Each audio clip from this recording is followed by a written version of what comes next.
Hey there, UniWarriors! EnnuiGoblin here once again, bringing you the latest in UniWar action. Here we are at last, hitting our March 2024 Grand Championship match between our finalists MichealCho and MarkGX. I've been waiting for this match to finally wrap up, and we just got the replays recently. I cannot wait to see these two go head-to-head. It is not the first time that these two have faced each other in a grand final match, and believe it is as much as possibly the 7th or 8th time.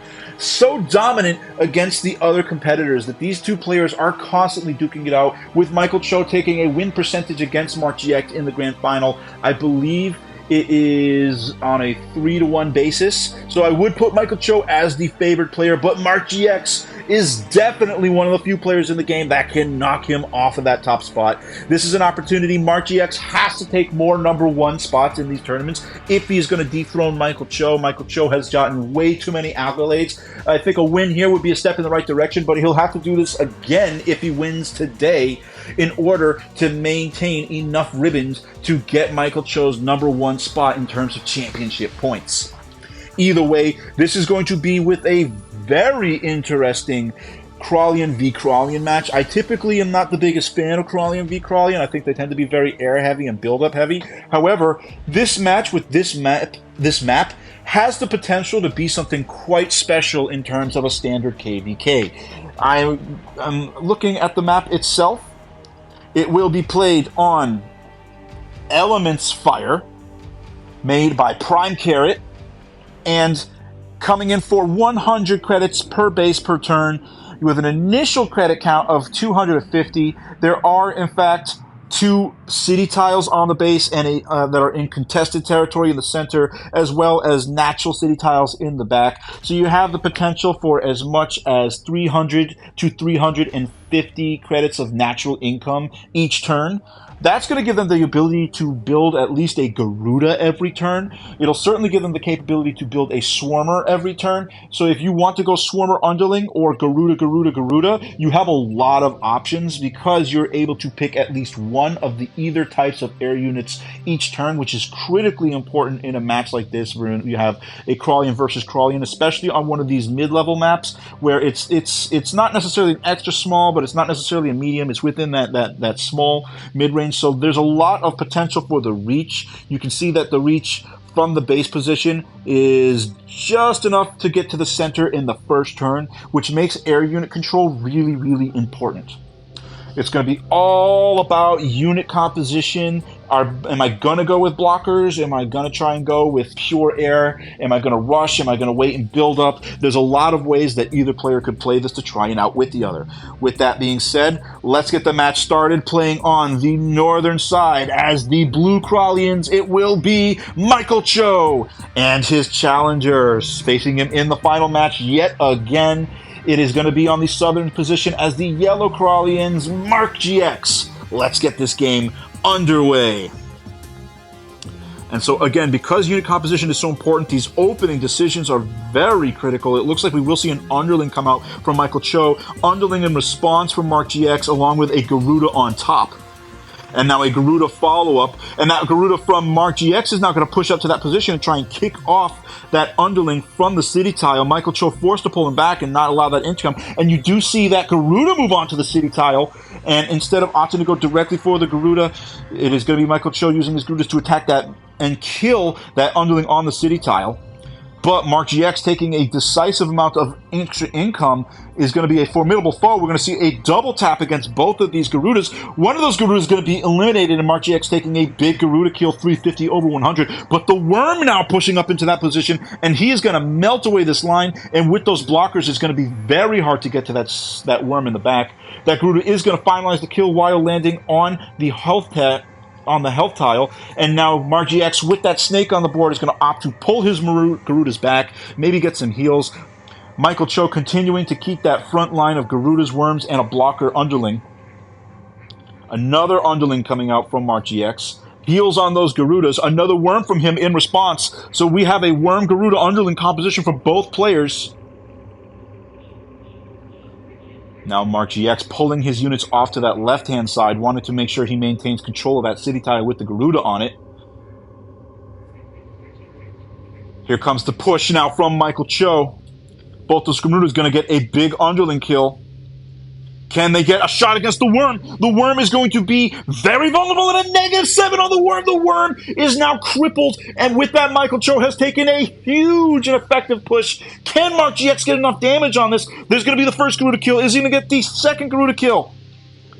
This could be a second Garuda on the kill. Does he have enough for a third Garuda kill? No, he does not. He only has a single Garuda left, opting not to attack with that last remaining Garuda, but instead get a heal on it, put another Garuda out. Mark GX taking the 1,000 over 550. Now MichealCho responding. Double Garuda assault. Here comes the worm now. Is the worm going to get a big enough shot? It's a -6. Follow up on that, and with that positioning, MichealCho still under by 100, but continuing to assault with that push. Mark GX recycling that Garuda back onto the city tile, using that underling as a blocker, and now getting a big Garuda kill in the center. Mark GX trying to maintain that credit advantage, 1.4 over 900. MichealCho needs to do big damage in this turn or retreat. Here's his chance. He's going to continue his push. Double Garuda gang up. And the worm's going to get a full 7 shot against that Garuda, and that Garuda is going to be eliminated with a double Garuda kill. MichealCho now taking the lead with those units advanced forward. That worm going to be a response, and that 5 shot against it. A Garuda kill going down. And now Mark GX just barely scraping back into the lead with a 1.7. Continue to heal on these buried links and composition links, and here comes the push from MichealCho yet again with that Garuda underling combination, underling kill. And now that worm is going to get another 6 shot against that Garuda, and with that Garuda follow-up, it's going to be another Garuda kill on this, and MichealCho now pulling again into the lead, 2.0 over 1.7. What is Mark GX's response to this? The Infector is on the board to get some big heals, but that Infector could become a credit anchor if it's not put to use every turn. And now Mark GX trying to get more Garuda kills on the board. He does pull 2.1 over 2.0, but there is superior fighter power on the MichealCho side. The Salamander now coming out to try and control the air. Another underling kill from MichealCho. And MichealCho getting another big 6 shot on that Garuda. That worm just doing damage after damage, devastating that Garuda line.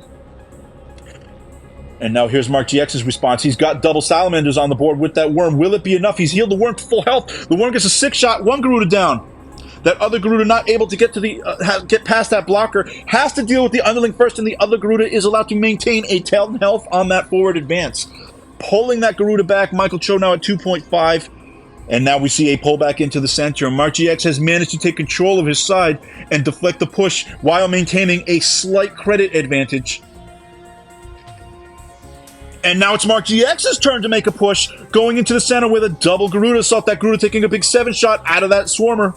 That Salamander continuing to push with a 3-2 exchange. Can he get enough damage out of this? He's going for the blockers first. That worm making its advance forward, another Garuda coming out, and here comes MichealCho's response. Going to get a big Garuda kill on that health tile. Using that weakened Swarmer to get a point of damage on the Salamander, and following up with a Garuda on the Salamander is going to get a -5 shot, and with that underling, the Salamander will be eliminated.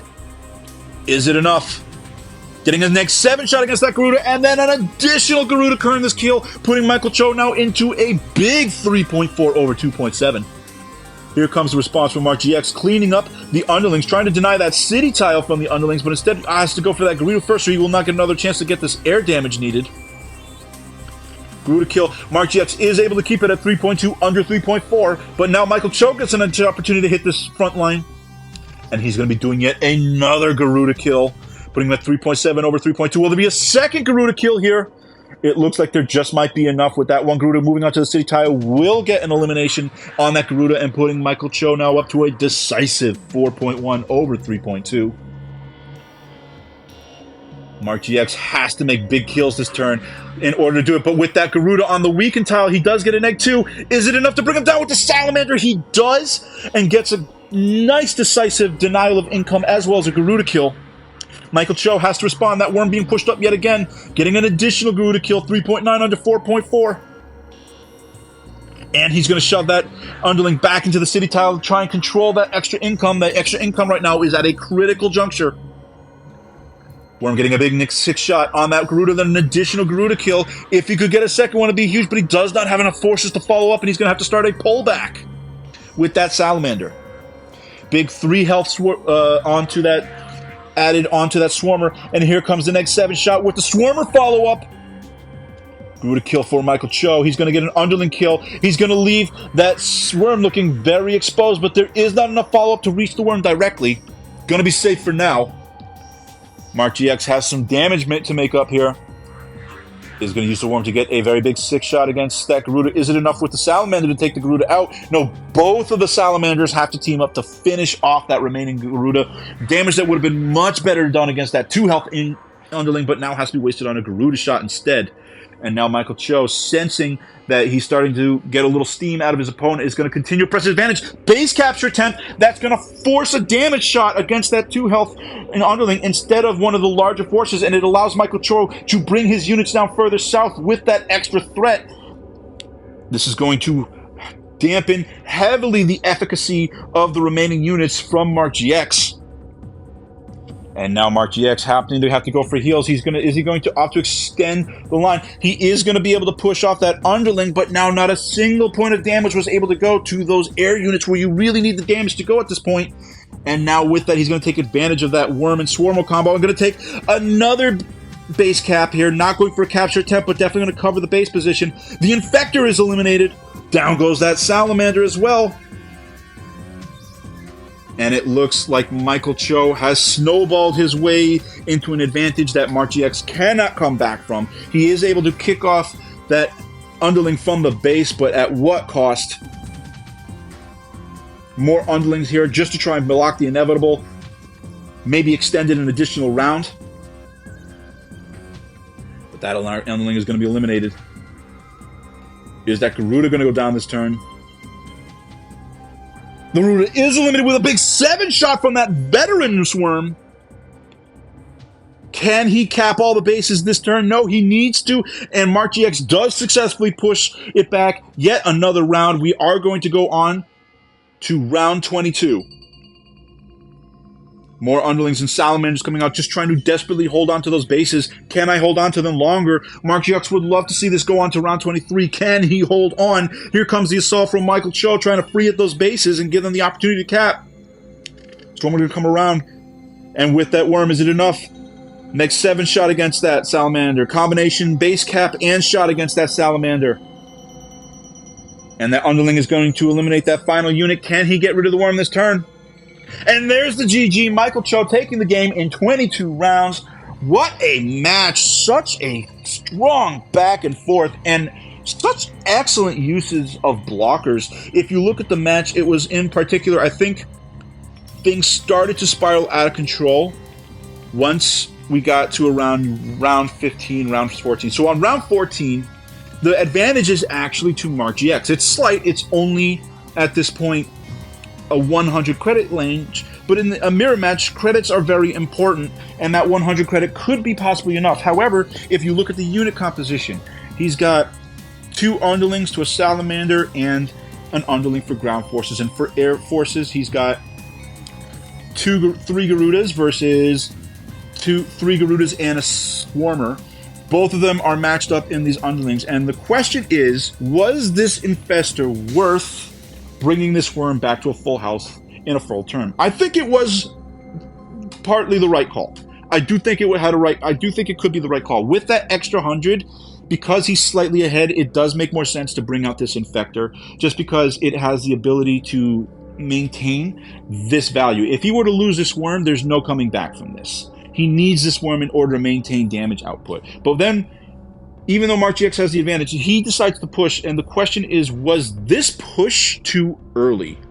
Because once he comes out on this turn, if we watch how this push goes through, here comes the Garuda attacks, the Salamander follows up, he does get a kill, but all of these kills have been mostly against the underlings. The only damage going to an actual air unit where you want that damage to be involved is on this Garuda off on the western side of the map.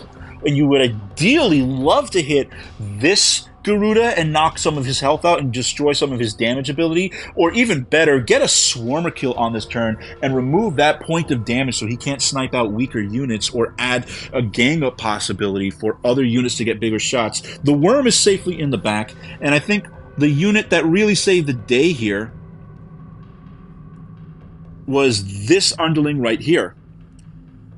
It kept the Garuda off to this side, and the wrong worm. It kept the Garuda off to this side, and the question is, what would have happened if you were able to get one of these units? I think if the damage could have been transferred into these two units, which he just wasn't able to because of the positioning, it would have been a different match, and I think MichealCho would have been in a lot of trouble. However, because MichealCho is able to hold on in the next round, he's able to very, very effectively deal with this push and comes back ahead and then pulls his units into defensive mode with a 3.4 over 3.2 advantage, and from there he was able to just maintain that credit advantage and keep widening it until we got to round 21-20, where it was just too much for Mark GX to keep up with, and then he was able to get a final push into the south and MichealCho taking the win. So really exciting back and forth match, guys. Cannot tell you how excited I was to see a KvK of this caliber. Congratulations to MichealCho, our champion of March 2024. And I remember, guys, do not forget to like and subscribe. Let me know in the comments below what you think about this match. Did you see any strategies that you thought could have been tried? Do you think that Mark GX made the right decision with that Infestor? I would love to hear your thoughts on this. And until then, I will see you guys next time.